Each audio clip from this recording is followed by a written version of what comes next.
Corporate finance practice problem using OneNote. Convertible bond crossover point where the conversion value equals the pure bond value. Get ready, it's time to take our chance with corporate finance. Here we are in OneNote. If you have access to OneNote, would like to follow along, you're not required to, but if would like to, we're in the icon on the left-hand side, Practice Problems tab, down in the 1923 Convertible Bond Crossover Point Conversion Value equals Pure Bond Value tab. Also note, when using OneNote, look at the Immersive Reader tool. Many of our presentations will be down in the text area too. Same name, same number, but with transcripts. Transcripts that can be translated into multiple different languages and either listened to or read in them. Closing the icon, we have our information up top, calculations in the blue area on the side, and down below we're looking at those convertible bonds. Once again, those being bonds with the option but not obligation to convert into some number of shares of common stock.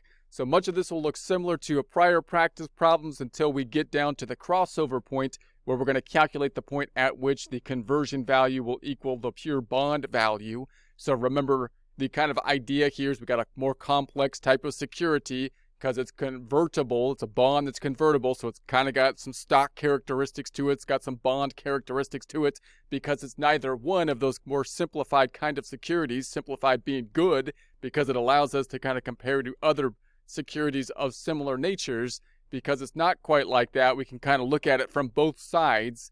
The value of the bond without the conversion feature, the value of the stock if converted, and then we can kind of zero in on the value of that conversion component, and we can look for the point at which we have the crossover point where the conversion value, the value of the stock, is equal to the pure bond value, the value of the bond, without the conversion. Okay, so let's take a look. We got the convertible bond outstanding, the market price at the $950, the par values at the $1,000, the coupon rate 7%. They mature in 24 years. The conversion ratio, meaning the number of stocks that we could get if we exercised the conversion, at 32. The common stock market price, meaning the stocks that we can convert to have a market price of $19. Semi-annual on the bond, meaning the bonds pay interest semi-annually as opposed to annually, and the interest rate on bonds that are similar but not convertible are yielding 13%. So let's first think about this from the stock side of things. We got convertible bonds. What would be the value if we had converted the bonds into stocks? And then we can look at the stock value because the stocks are currently on an exchange, and that'll be our conversion value. So that would be the conversion ratio, which is the 32. That's how many shares we could get if we converted the bond.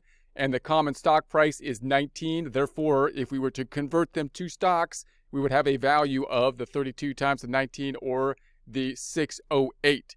If we look at the bond side of things and say, okay, what if we didn't convert them? And what if we kind of remove the conversion feature and just think about bonds compared to like other bonds that would be in a similar class without the conversion feature? How would we value them? Now, the typical valuation there would be to take the present value of the interest payments and add that to the present value of the principal. That's what we would be receiving on the bond. So, for example, we would be getting interest payments of $1,000 times 7%. That would be yearly divided by 2 because they're semi-annual. 35 for so many payments would be the 24 times 2 here, because every 6 months we'd get that payment, and we get the 1,000 par value at the end.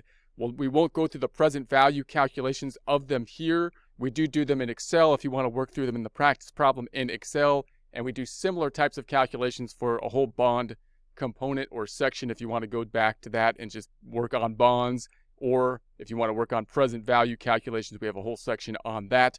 We'll just go through the general idea here. So we take the present value of the interest payments, and that would be using this 13% as the rate, because we're using the rate for similar type of bonds to try to back into this, considering we have this convertible security. We take the present value of the face amount, once again at the 13%, present valuing the 1,000 face amount, adding those together. We have the bond value of the $560.92. That would be what we would assume the bond price in essence would be if there was kind of no conversion feature on it, given the fact that comparable bonds are representing that.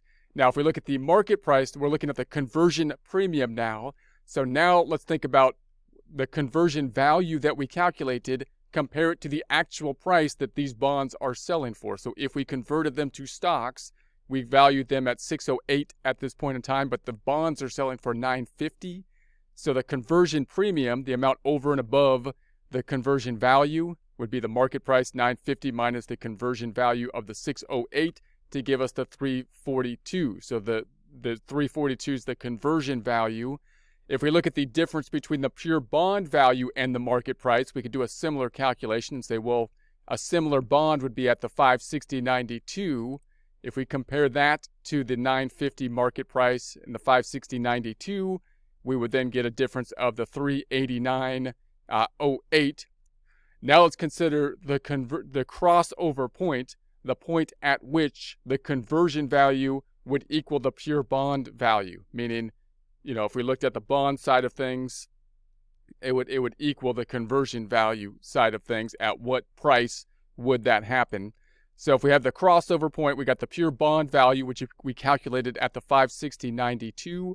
The conversion ratio is 32. That, in other words, that's how many shares that we would be getting if we converted the bond to shares. So the 560.92 divided by the 32 would give us about 17.53. So in other words, if we were at 17.53 of the market price, if the market price changed to 17.53, we would have a conversion value that would be the same as the pure bond value.